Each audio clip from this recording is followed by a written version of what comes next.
This is Daniel, your game master and master of ceremony. This is Tori, and I play Dooley. This is Sorcerer, and I play Ty. This is Becca, and I play Mirgrat.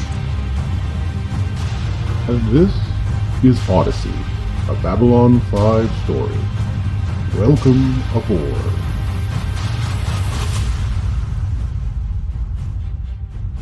What did we pay for this vocoder, Craig?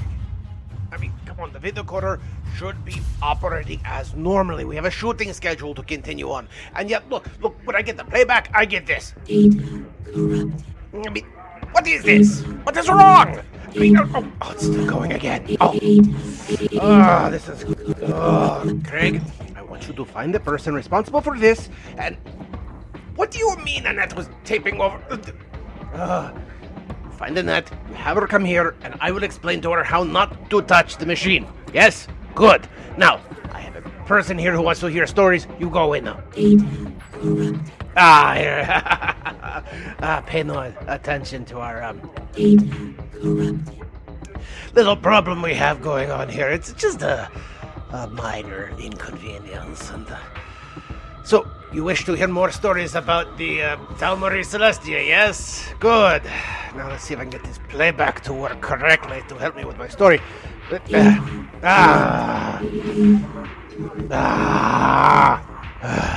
Anyway, Mirgrat had devoured a little bit of one of her fellow pak'ma'ra who had imbibed the amber and was currently playing host to an entity from beyond the stars in her head. Though the question remains, how much of this is in her head and how much is not? By the same token, Dooley and Ty were out doing business, making sure everything was prepared, but they wanted to know what was going on with Mirgrat herself. Mirgrat, however, wanted to report this specifically to her ambassador and to the library, and she was on her way to do so. Normally, I would say who wants to go first, since you guys are split up, and I've got to figure out how to get you guys back on the same page again, because it's easier for my head as game master. But I think in this situation, I think the most... Nope. I was about to say the most pressing is going to be Mirgrat's situation based on the cliffhanger. However, in true cliffhanger fashion, we can't address that immediately. So let's talk to Dooley. You've just gone basically shopping with Lornie, who is ecstatic. Okay.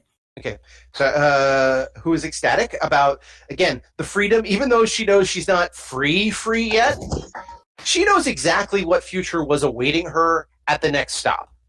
Once you guys got to Colony. And the fact that that's not going to be her future anymore is, really good. So she's being extra nice. So the Narn paying for the young Centauri's outfits and a couple of paperwork and a couple of other things definitely draws a couple of eyes and eyebrows, shall we say? Yeah. People are fascinated by this. Oh dear. Unfortunately, there's only one metaphor I can think of in today's age that I would say is an equivalent, but because I know this would be rampant in a bad way, I'm not even going to address it. But yeah, for lack of a better term, a person from an oppressed culture has the leash on which a person who is normally doing the oppressing is being pulled along. Yeah. Yeah. People find this really fascinating. I'm amused by the whole thing. So it'll probably cost you a good 400 credits just to get some basic stuff for her, easily. Okay. Because again, you're not buying her fabulous dresses or anything else like that. You're making her presentable. Centauri presentable, for lack of a better term. Which is very simplistic, but yeah. What were you planning to do after the shopping spree? You know what? I'm going to get a few gifts while we're out and about for my flatmates, and then I'm going to head home. Okay. When you get home, all right, so I'll assume that basically everyone's going to probably end up meeting at your place one way or the other, so because that's essentially main base. So next on our list, Ty. Yes. So, after knowledge, you've been awarded a minor fortune. What are your plans? Well, I'm concerned about the massive overpayment here. Mm-hmm. It seems like the kind of thing Ty would immediately go do is go to the whatever this 90s equivalent of her banking app is and start separating what she's actually supposed to get paid and all this extra money into separate accounts. Okay. In the 90s equivalent, you're basically going to an ATM, or you probably do some of your banking in your room, which is or fine, or you can do it from any room, really. But yeah, there's basically you go to a console, you put in your information, boom. Linking into the Bank of Bakari. This is mine. That's in case they come looking for it. I think I don't know. She has to go back and talk to homeboy, whatever his name is. I'm sorry, Alan. Well, Gibson. Alan Yeah. Gibbons. Anyway, so Gibbons. Anyway, so she'll hash that out with him then. Okay. Meanwhile, if you get money you're not supposed to have, the best thing to do is not touch it. I was going to say launder it, but whatever. Or that. I don't think money laundering is one of her skills. She's not the full-fledged criminal, which unfortunately is not a valid class in Babylon 5. They really should have made they have agent, but they need a full-fledged criminal.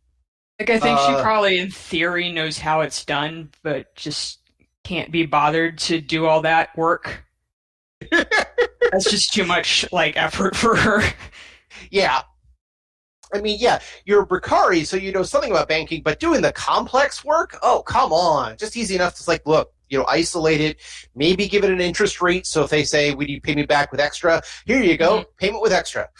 But, yeah, pretty much basics. Okay, so after you do the banking, which again, thankfully your Bank of Mercury, a couple of communication terminals, not that hard to do, a couple of people going, well, congratulations, as you deposit several $1 million credits into an account. This is you can buy your own ship money now. Yeah, I mean, she would be tempted by this idea, but she's still not gonna, she's not dumb. She knows that someone's gonna come looking for it eventually. Okay. So... Oh, I was about to say, after you do that, that's not going to take that long. So what's your plan after that, though? I guess I will go back to Dooley's apartment and try to figure out what everybody else has been doing. Okay. Because you guys have been separated for a bit, and it's been an interesting time. Yes. All right, so you head back. When you do, you find Dooley in the room with the Centauri a Centauri girl, which you helped negotiate release of. Mm-hmm. I will let you two discuss that. I'm not going to ask any questions about this because I really don't care. The negotiating the release part was paid, and the rest of this has absolutely nothing to do with me. I don't want to be involved in whatever weird crap is going on. Okay. So, not understanding the sports that Kai watches, I just went to a place and bought some baseball cap type thing with a team's name on it. And so I hand it to her and say, we went shopping and I got you a gift. I look mildly suspicious, but, I still, yeah, thank you. And give each other presents for no reason that often, so I would find this mildly suspicious. It's a good question. We don't know how the Bakuri act in these regards because they're very much an underdeveloped species. I'm sure they don't have Christmas or something like that where you just give people presents. I feel like they have a transactional holiday. Yeah. That would make sense. Well, you don't do presents, but white elephant exchange is probably more appropriate. Oh, or a Yankee swap. Yeah. Yep. So yeah, I immediately make a note that now I have to get Dooley a present at some point. Oh no! Congrats, you started this. I wave vaguely over to Sharni and I say she's staying with us for a while till I can figure something out. Whatever, it's your slave servant and that you purchased. Do what you want with them, I guess. She looks a little bashful. It's yes, of course. Yeah. Julie looks very confused. How did I get here again?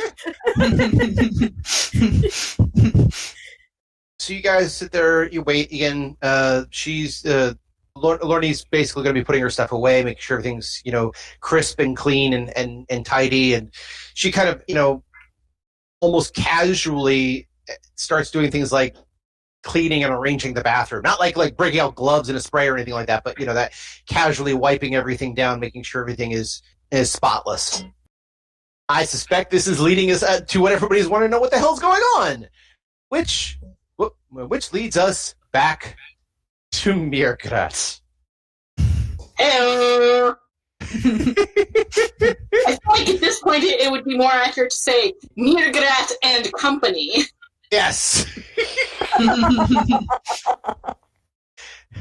Okay, you realize normally Mirgrat goes by they, which again is now even more appropriate because. But now it's not going to be I, Mirgrat. It's going to be we, Mirgrat. No, I mean, Mirgrat and whatever entity is currently hanging out with Mirgrat are still theoretically separate. Otherwise, the narration Mirgrat has been doing in order to make sure the entity understands the cultural context of everything that's going on would be totally useless. Fair enough. So, Mirgrat and Passenger has encountered the late day, the evening train, as it were, and the people I mentioned in there, and each of them has a different feeling about them in a lot of ways. Through your new sight, it's harder to feel who is who and who is saying what, but there's definitely, like I said, feelings of you're not supposed to be here. And what are you doing here at all? Just kind of being thrown around through your mind. Sorry. Was that a sneeze, or was that Mirgrat's response to something? No, that was a sneeze. Have I not sneezed on mic before? I'm sorry, what was that? Have I not sneezed on mic before? No. I know, I was about to say, you sneeze very much like Mirgrat talks, so I had to make sure about that. Yeah, no, that was a sneeze. That was a not A weird hiccup or something. Oh no, my hiccups sound totally different. Well, kind of different. Anyway. That's okay. I knew somebody for a long time who didn't sneeze so much as half sneeze. They literally would just go, That sounds like the worst. I would hate it if that were me. Get these vague feelings around you as there seems to be, you're not hearing anything with your ears, or whatever pak'ma'ra used to hear sound with.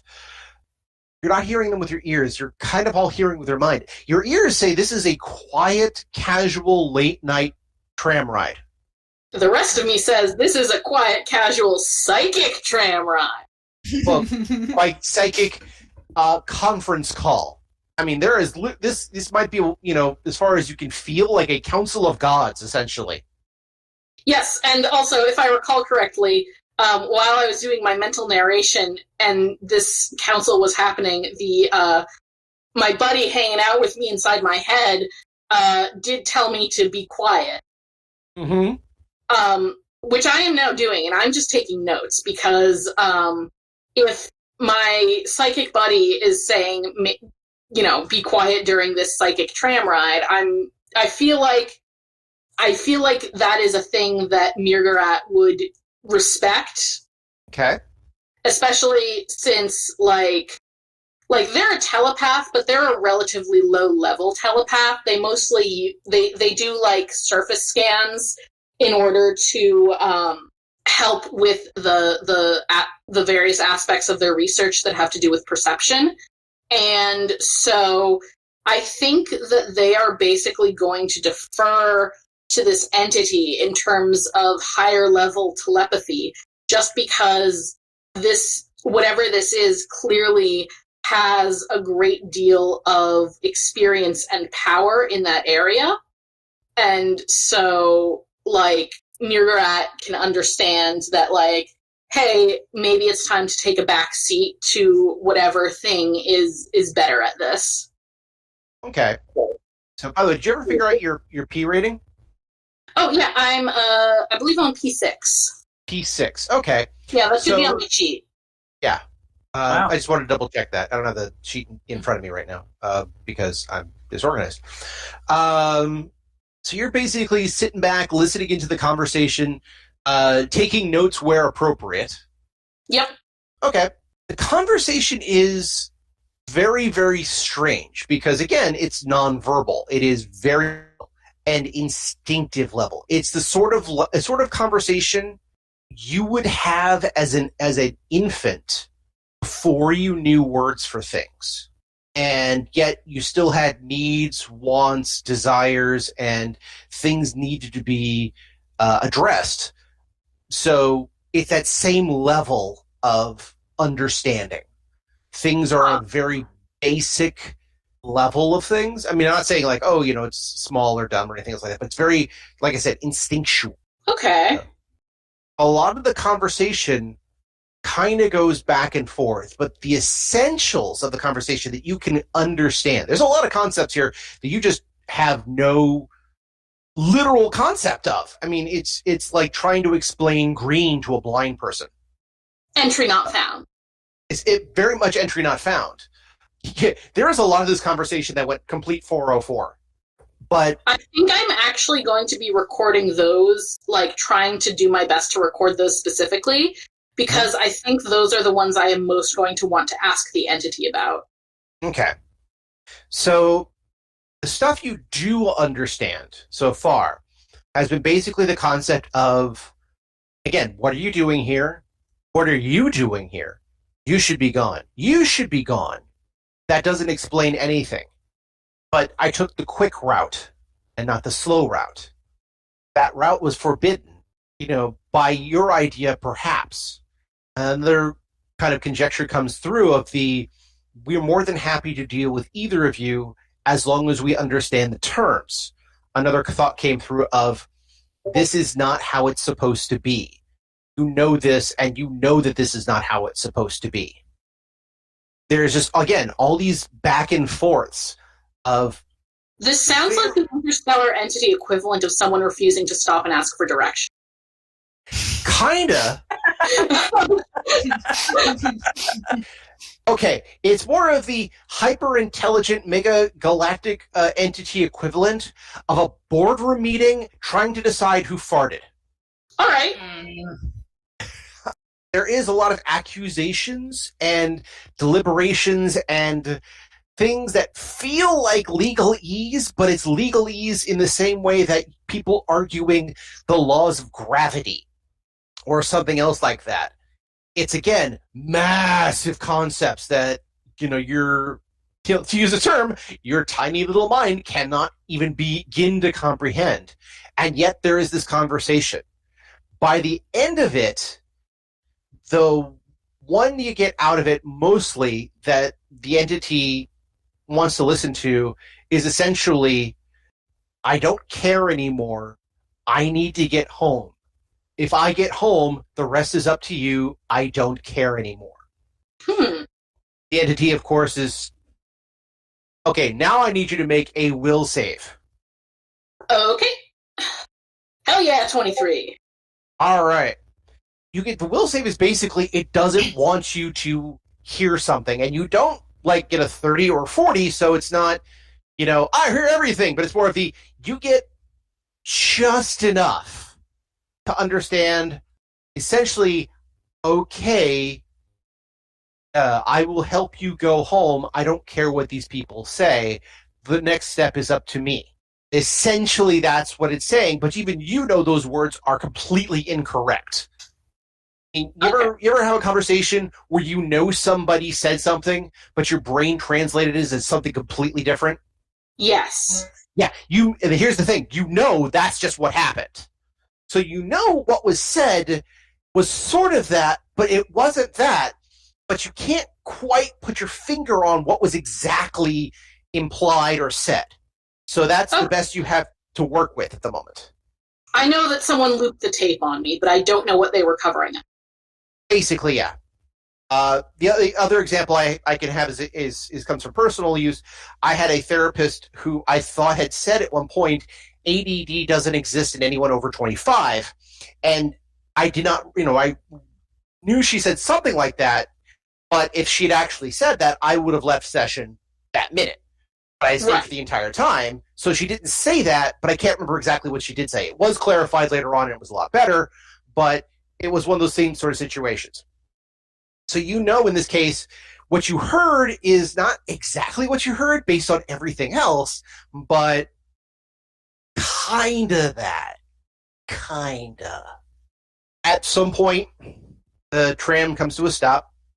The couple carrying the briefcase and with the black outfits kind of come, they pass you, they nod a little bit, and the vague feeling you get is, we are still here, and it moves on. They leave the tram, they go to someplace else. As you continue forward, there's another couple of stops.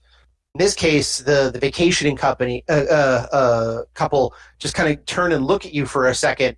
Their eyes sort of narrow for a second, and then they walk away. I put on another air freshener. Okay.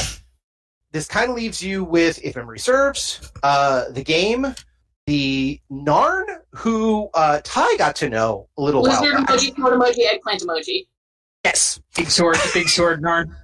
Yes, Big Sword. That's a good name for him in your head. Big Sword Narn. Yeah, he was there. The Minbari is still there, who I think you've met before. His name was Milgram. He's the ranger? No, he wasn't the ranger. He was the other one who helped Ty into the cabin. The religious cast. The religious cast. And is that everybody? And I think that's everybody that was on the train. The game just still chitters away at itself. Its translator unit isn't going off, so you have no clue what it's talking about. And game telepathy is near impossible because of the hive mind and very alien structure. And also, I wouldn't be trying to scan this individual without their permission. Exactly. But since you seem to be having a mass conversation telepathically through the entity, again, it's even any sort of thing that comes through is just sort of strange. Yeah. So the entity just kind of gives you the feeling of avoid the game. The last two actually is when you get to your stop first. So again, Conner and Milgram and that game are the last people left. Yeah, I just kind of give them a little bow and leave because, I mean, we're not actually talking, so I'm mostly just going to acknowledge them because we have a prior acquaintance, and I'm going to brief the pak'ma'ra diplomat on the ship because I have very important information to convey. So as much as I've kind of enjoyed this telepathic powwow, I would also need to get on with my duty. So you're heading off to the ambassador, the pak'ma'ra ambassador, to get this taken care of. Okay, so it's a little late in the evening, but again, it's easy enough to deal with. You head up to the first class through one of the tram tubes, through one of the lifts, essentially. When you get to the outer wall, so not even to the inner chamber of the ambassador, the two pak'ma'ra guards are like, whoa, whoa, whoa, whoa, whoa. They immediately put their hands up, and they're like, you can tell, there's a bit of the feeling of, yeah, don't make any sudden moves. I will put my hands up. They said, okay, we know that you will data corrupted. The good of pak'ma'ra. You don't data corrupted. I have acquired a telepathic passenger. Okay, I'm going to need you to make a diplomacy check right now. That's the thing, you just admit IRL to people out loud. I've got it, yeah. I'm an imaginary friend. Society, and I don't have a reason to keep secrets from other pak'ma'ra, and I need to get in to see the whatchamacallit, diplomat. So diplomacy check, you said? Diplomacy, yes. So again, you can add a +2 because you probably have a couple enough stats of pak'ma'ra influence. I do. Yeah. 15. Okay. 15. Okay. So even though you walked up to two guards and said, "Don't mind me, I'm a host to a tiny but powerful demon that lives in my mouth,"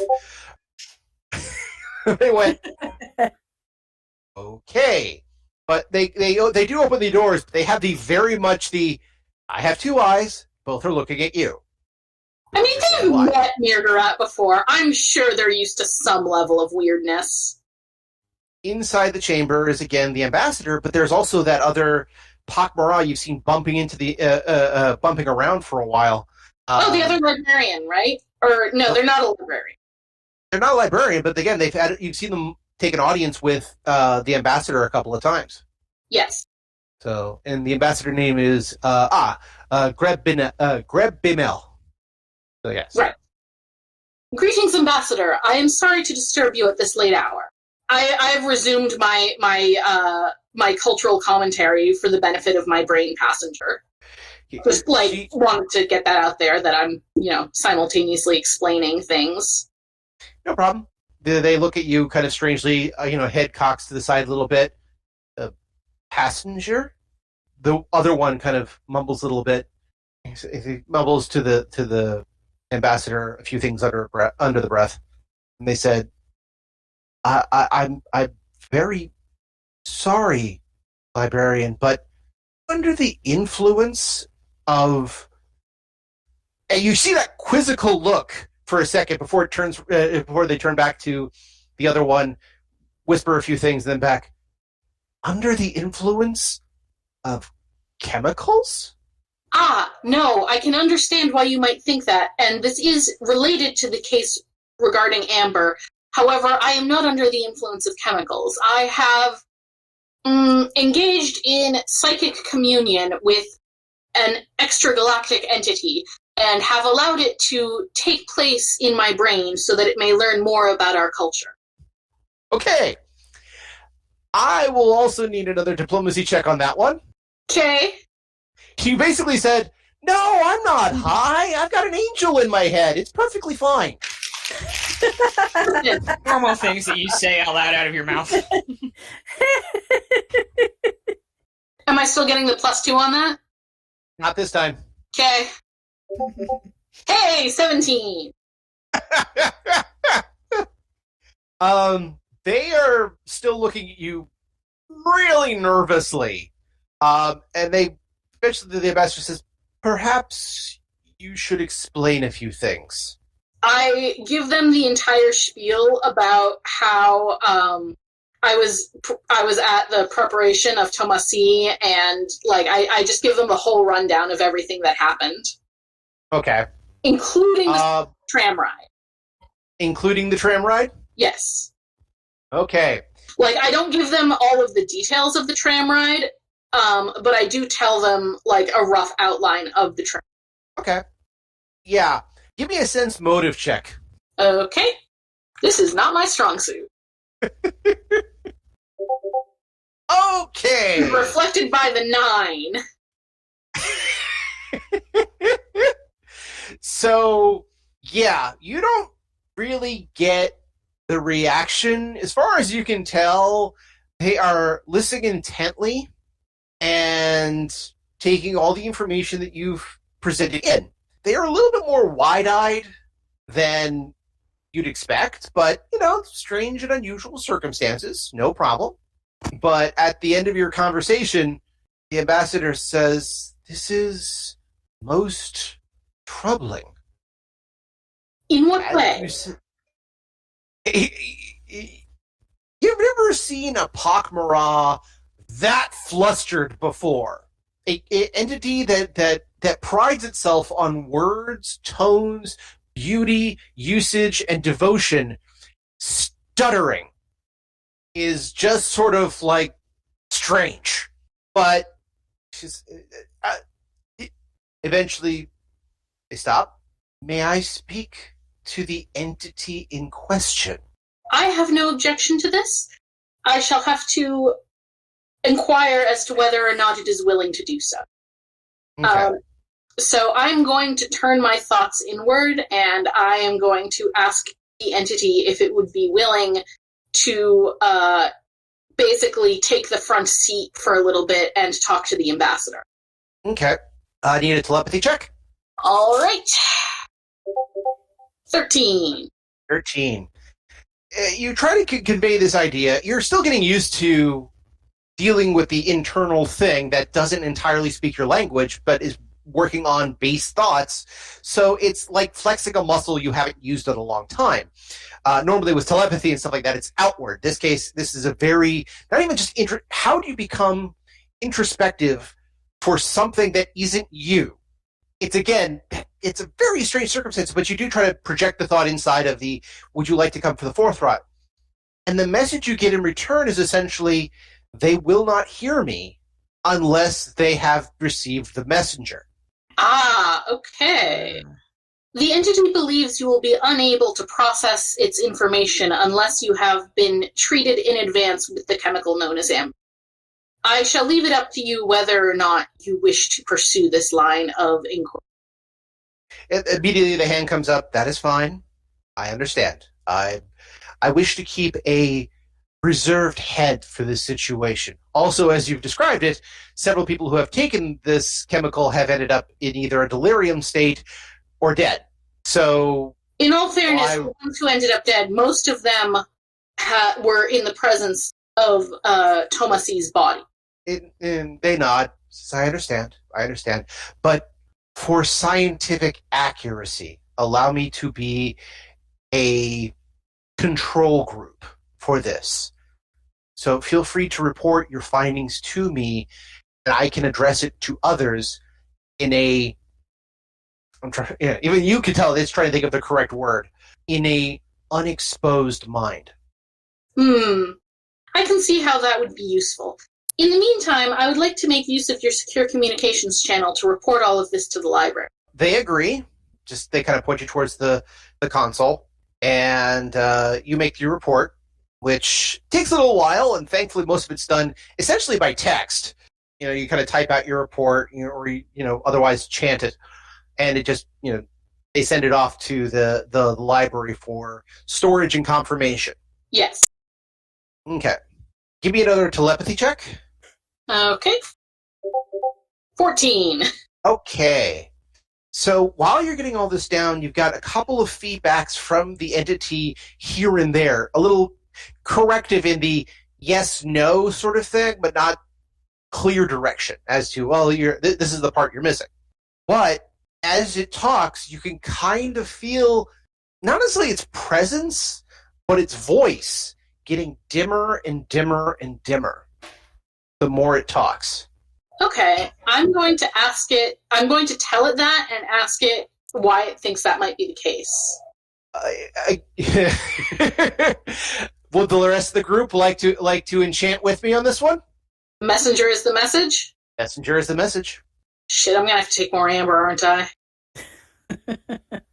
Alright, yeah, I'm gonna finish up my report and then head back to our bat cave, because one, I have stuff to do. Two, I'm pretty sure we have more amber.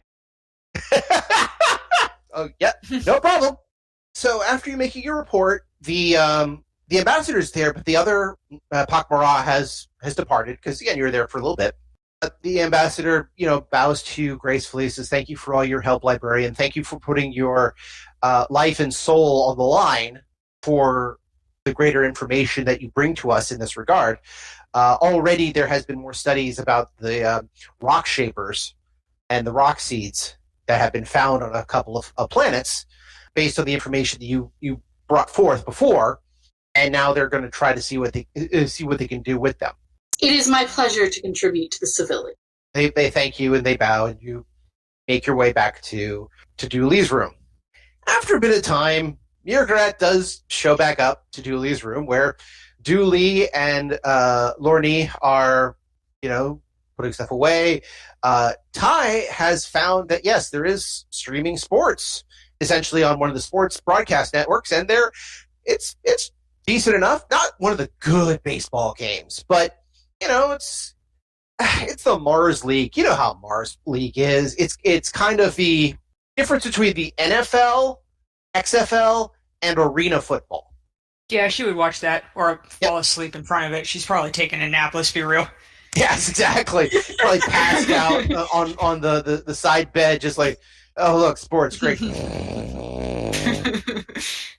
Yeah, but the minute anyone tries to change the channel, her eyes snap open and she says she was watching it. Yeah. Yes. She's exactly the kind of person she is. Yep. She's like that. I had a friend in college who, when we played Cyberpunk, had a character with a coolness of 10, which is literally the highest you can get in the game. But my friend literally worked a shift from 9 p.m. to 9 a.m. And so come Saturday, was really interested in gaming, and so we'll literally come in, get at the table. Everyone's done like a living room, so everyone just got a chair. Oh God, you wore sunglasses the entire thing so no one could tell if he dozed off. Well, even better, they knew that they dozed off, and like snoring and everything, but they would go, "Hey, make a coolness check," and in their sleep, reached over, grabbed dice, tossed it, made it, and then went right back to sleep. Nice. So yes, everyone's worried. Everyone in the room is worried what happens. Ty will do once the seventh inning stretch actually happens, because they're not sure if Ty will sleep stretch or mumble "take me out with the ball game" under the breath while sleeping. They usually cut the song in the broadcast, but I don't know. She probably knows it. He probably knows it by heart, and the 3 extra verses that never make its way into broadcast. It's her party trick. The human song that she knows. Well, it's not just a party trick. It is a cultural icon. It's not like knowing the second verse to the Star Spangled Banner. This is kind of like knowing every single chant in a Catholic church by heart. It's people who not only can do the Green Lantern oath, but know the oaths for all the other Lantern Corps, including the faux corps. And people who can recite all of Rocky Horror line for line as they are watching. Sorry, what was that, Becca? It's the people who can recite all of Rocky Horror line for line as they are watching. Exactly. And yeah, Ty, you got the idea. Yeah. So basically about this time, like I said, Mirgrat arrives, comes on in. Mirgrat's eyes are still golden color, but a lot less radiant than you might have experienced in some other things. So they look weird. Weird. Okay.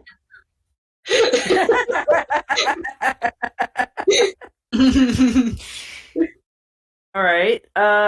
Do you say anything when you come in the room? Yeah. Greetings, friends, Hi and Julie. I have exciting news. I kind of jerk awake, like when someone slams the door suddenly and you're dozing off and you jump. I do like that. What the hell did just happened? What is your news, Mirgrat? I have discovered that the amber is used as a psychic conduit to commune with an entity from beyond the stars. Oh. This is the meaning of "the messenger is the message." Okay, for reference sake, Kai, you've had a little bit of a weird experience with the amber thanks to what happened with the hallucinations, the bugs, and everything else like that. I haven't actually taken any, though. No, but you did see the one pak'ma'ra with the golden eyes that you were found cuddled up against.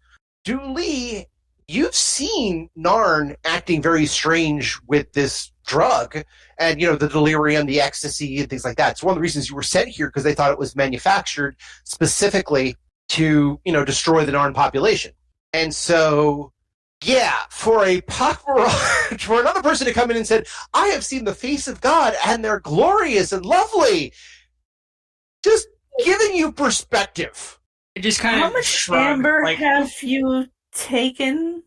Oh, I have not consumed any amber per se. However, after sampling Thomasini's body, I was able to commune with the entity that is the driving force behind the amber.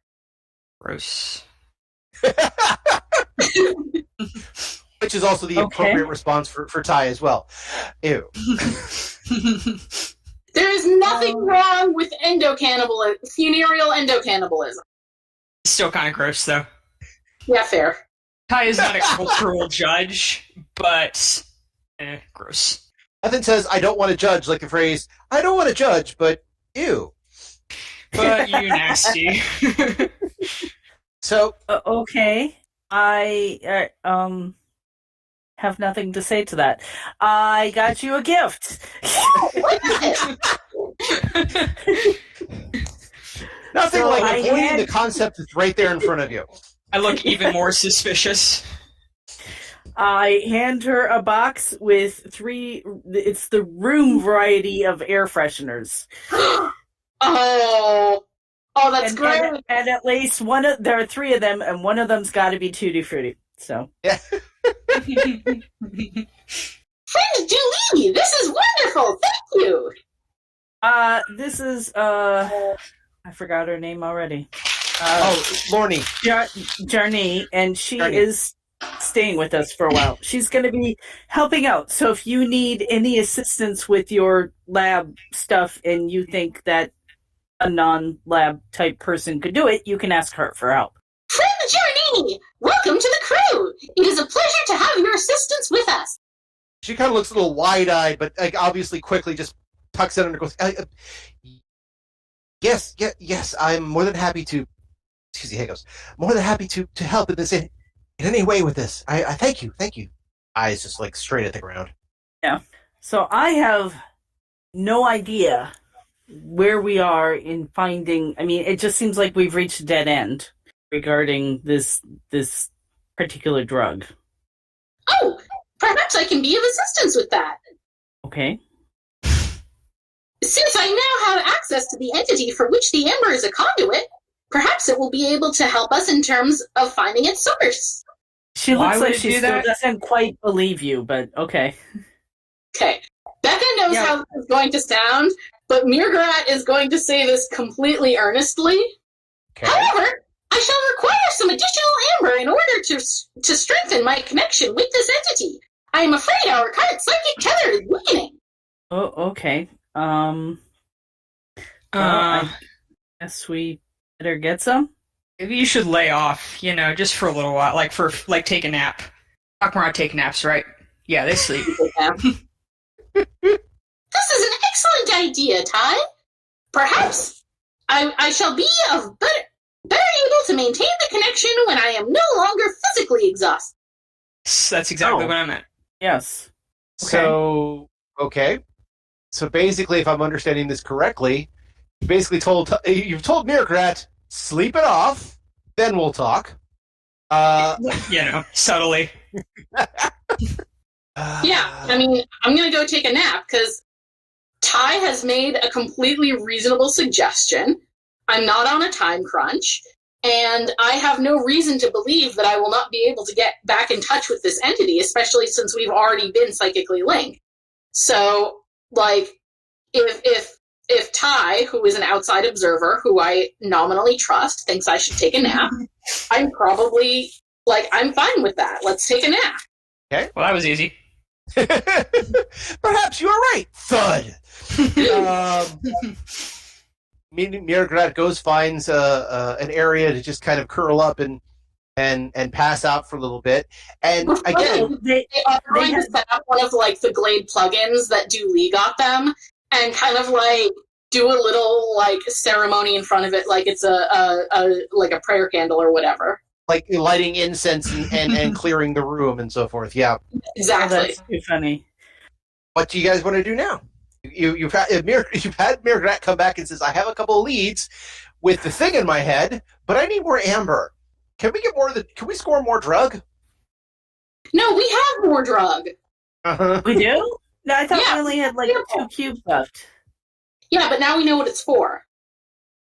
2 cubes. Does Ty only have one of those? I cubes? has 3 if memory serves.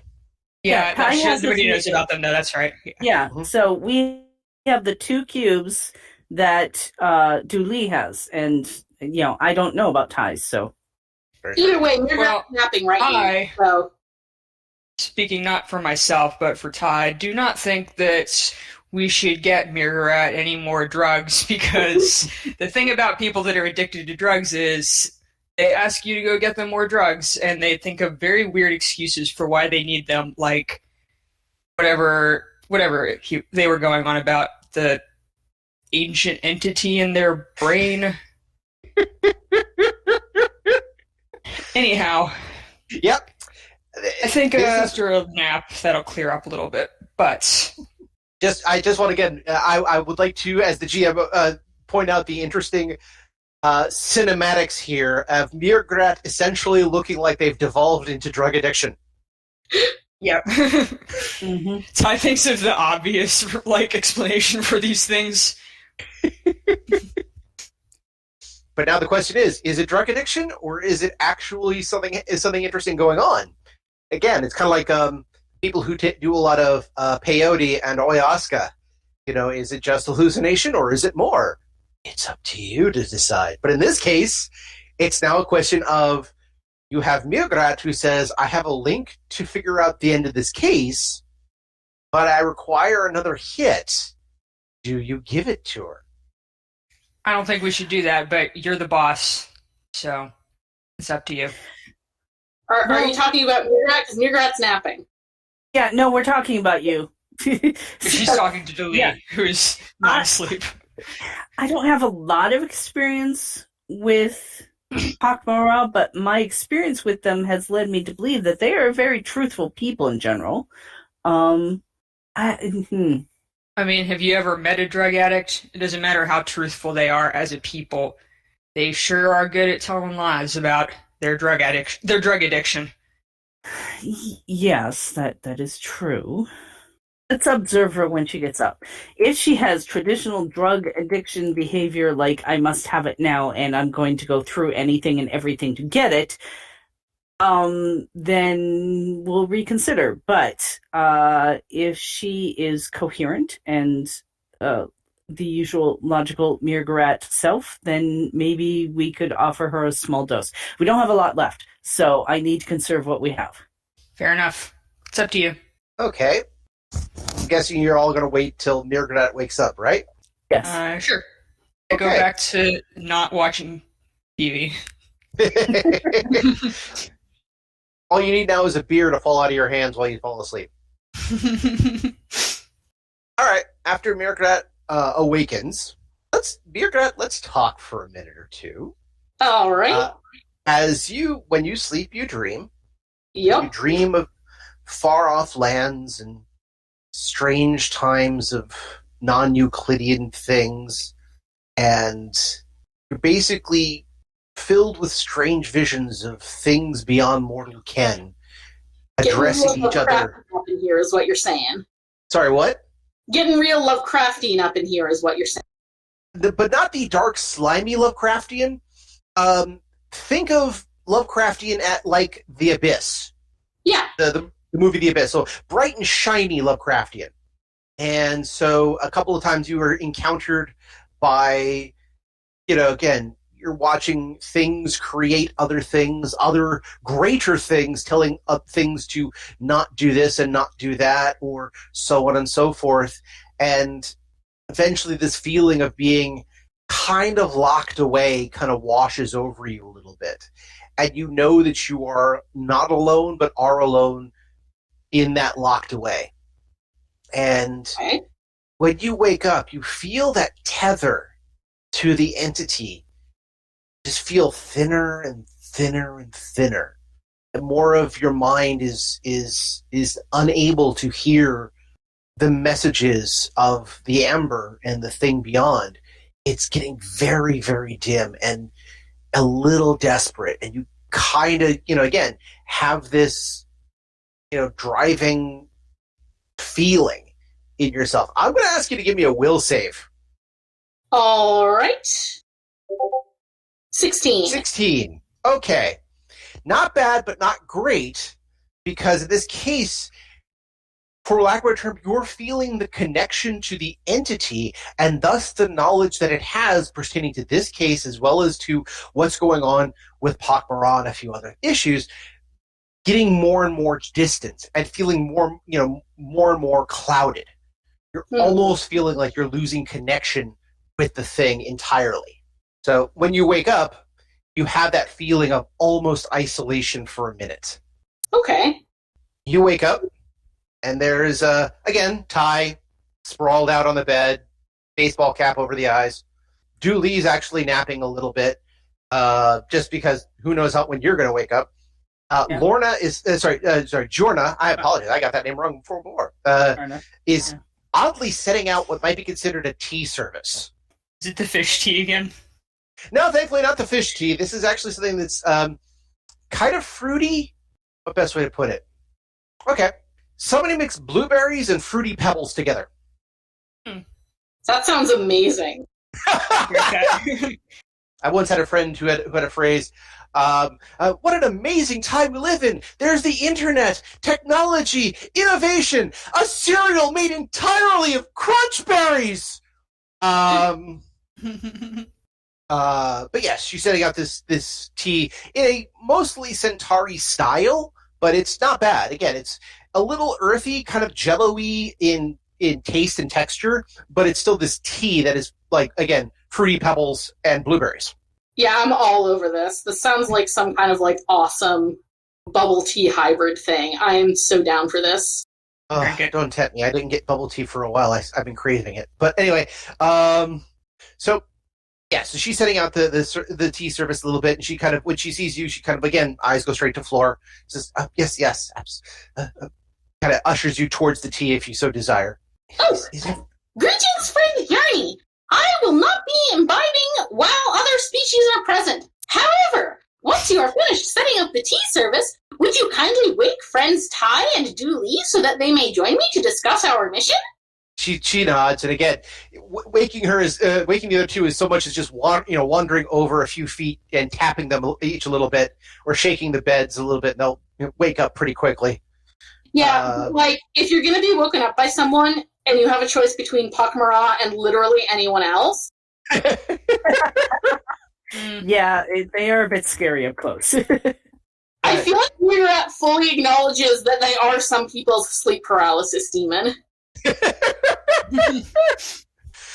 Well, not just that, but if you don't turn on your translator and you just speak pak'ma'ra to them to get them to wake up, particularly if you're shouting at them, it's horrifying! Yeah, but Mira would know to turn on their translator. That's lesson 1 in cultural sensitivity. True, but also... Ty had a toddler. I feel like she's seen much worse. Okay, that is true. But does Mira know Ty has a toddler? No, she's never mentioned it, literally ever, to anyone. Sorry, I'm just getting weird images of things people have told me that toddlers have woken them up to.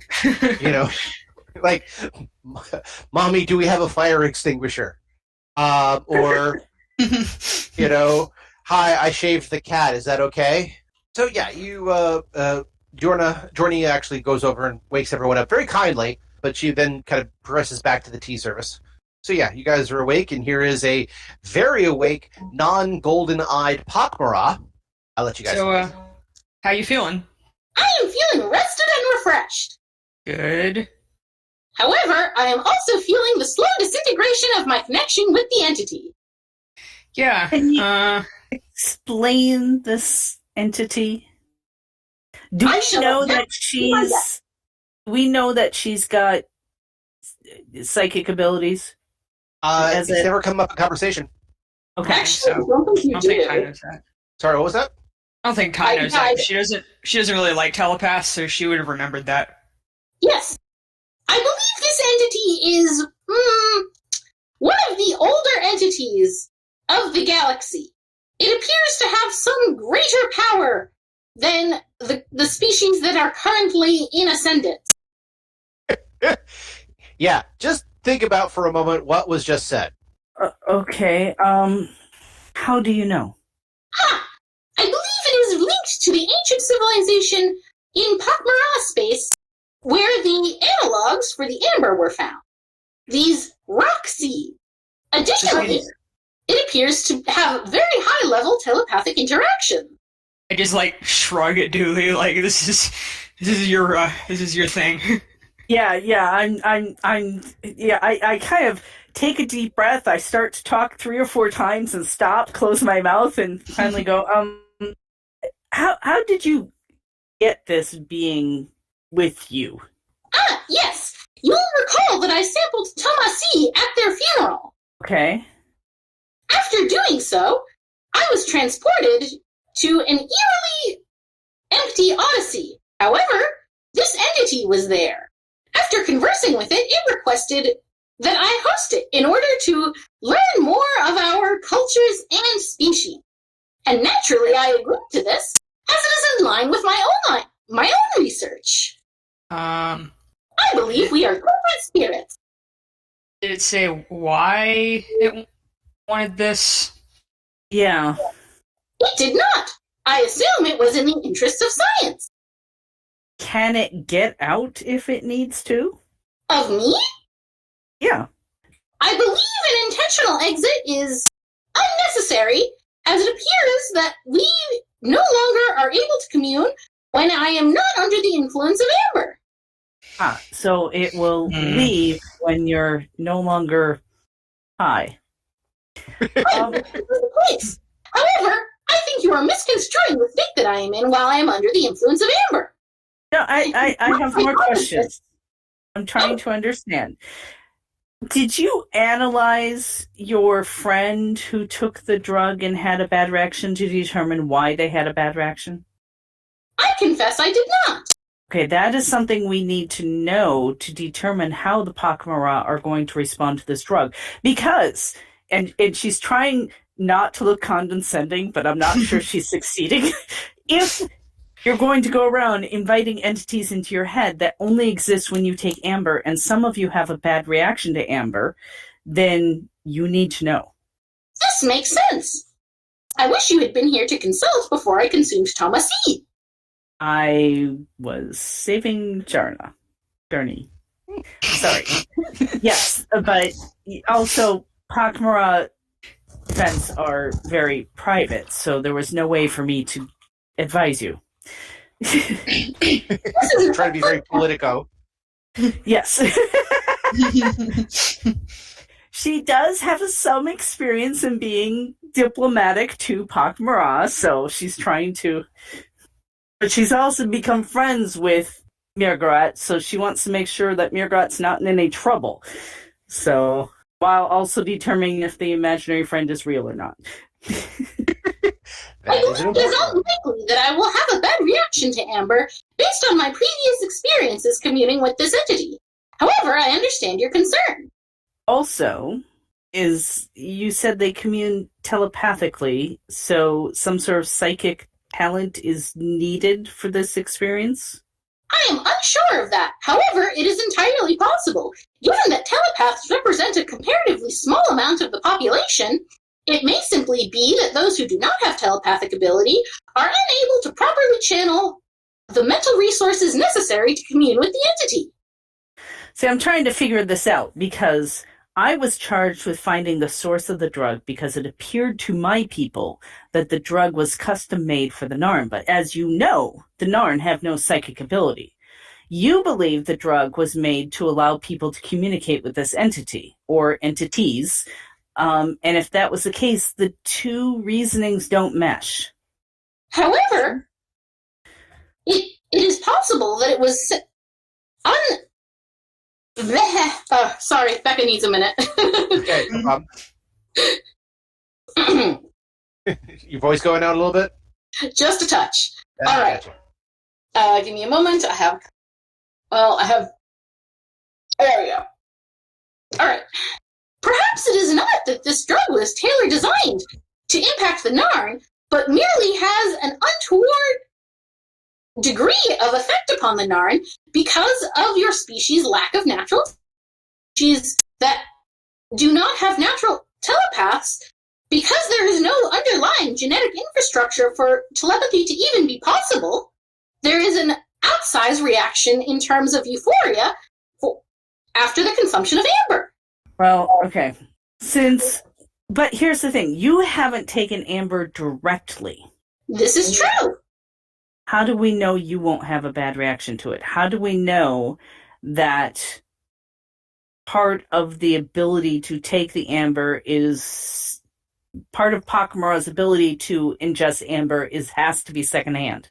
Well, there is the fact that all other pak'ma'ra who consumed any of Tomasi's remains are dead. What? Excuse me? What? Yes. How did they die? The exact nature of their death is unclear. However, the circumstances were such that it is definitely linked to the consumption of Tomasi's remaining corporeal form. After several pak'ma'ra sampled Tomasi's body that was going through decay at an advanced rate, a mass possession, including chanting of "the messenger is the message," took place, where all pak'ma'ra, except for me, floated and glowed. After being told this, I sampled Tomasi's body. And, while I have no idea whether my corporeal form talked or glowed, I was able to commune with the entity, take it on board, and ultimately survive the experience. It has been most educational. Have you reported this? Yes, it has been reported to the diplomatic attaché representing the pak'ma'ra civility on board this ship. I hope there were cameras, because the regular authorities on board the ship are going to find you surviving and everyone else being dead a little suspicious. Most regular authorities do not pay attention to the number of pak'ma'ra on board a ship. That is true. Additionally, in order to find them, they would have to go to a cafeteria burial site of the pak'ma'ra. It seems extremely unlikely unless there are pak'ma'ra in the ship authority. And there's not. Have you analyzed the remains of your friends or acquaintances that passed? I have not. This is an excellent idea. Perhaps we should go gather some samples. Yes, we should. I really don't want to do that. How about you just stand guard outside? Alrighty. Oh, by the great maker indeed. So, is that what they call drug-seeking behavior? You know I've got the good stories for you, and there's more to come. Just join me next time as we delve deeper into the powers of the Tau Marie Celestia on the Odyssey, a Babylon 5 story. Data Now, if you'll excuse me, I have data to uncorrupt with this axe! Great maker! Why? Just die! And that's where we end for this week. I want to thank everyone for joining us and hope you continue to join us every 2 weeks for another episode of Odyssey. If you have any questions, comments, constructive criticism, or just want to say hi, then you can find us at temporalplaygrounds.com/odyssey or email at temporalplaygrounds@gmail.com. Babylon 5 was created by J. Michael Straczynski and is owned by Warner Brothers Domestic Television. The Babylon 5 role-playing game was produced by Mongoose Publishing utilizing the OGL gaming license of D20. Our theme music was composed by Evan King. His song Titan Striker is available on YouTube and at evankingmusic.com. Incidental music and background was provided by Tabletop Audio at tabletopaudio.com. Please see websites for more information. Again, I am Daniel, and I thank you all for joining us on this adventure.